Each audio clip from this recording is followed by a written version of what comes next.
Искам да те питам нещо, може ли? Питай. Колко на брой са буквите в българската Питай. азбука? Моля. Колко на брой са буквите в българската азбука? 30. Колко? Колко бяха? 30. 30 вече и друга работа. 30. Не, между 30 и 31 има цяла една буква разлика, която я няма. А знаеш кой е написал азбуката? Забравила съм. Да, съм сигурен. Как да не я знам. Добре. Знаеш азбуката ти, ли? Добре, можеш ли да ми я кажеш, що ме знаеш? Как да не я знам, че кома направи. Добре, кажи ми я тогава. Сега да тръгна да ти казвам азбуката, че утли си. Защо? Проблем ли е? Да се докажа, че мога да ми знам я. Да, аз съм сигурен, че я знаеш, да. Убеден съм, просто не мога да я кажеш в момента, не ти е удобно, нали? Може ли на лайв да ме кажеш да казвам азбуката? Добре, не ти е удобно, няма да те притеснявам, извинявай много. А знаеш кой е написал азбуката? Как да не знам? Кажи де кой? Кирил и Методи.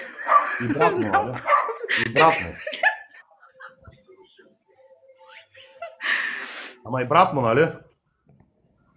Те и брат му. Да. А коя година са я написали?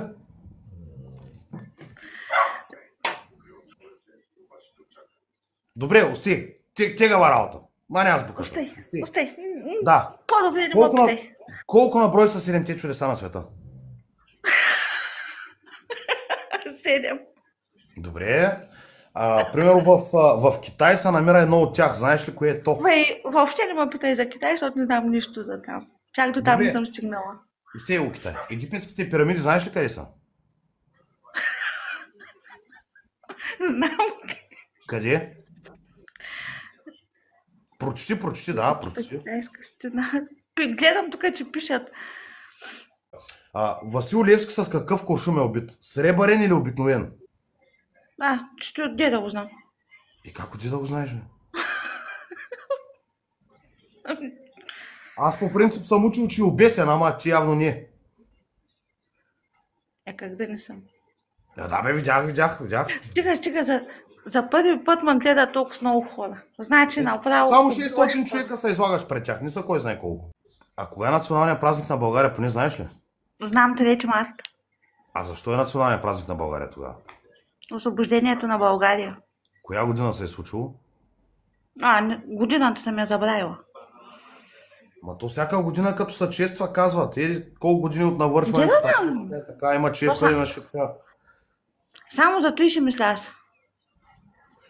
Коя река минава между България и Румъния?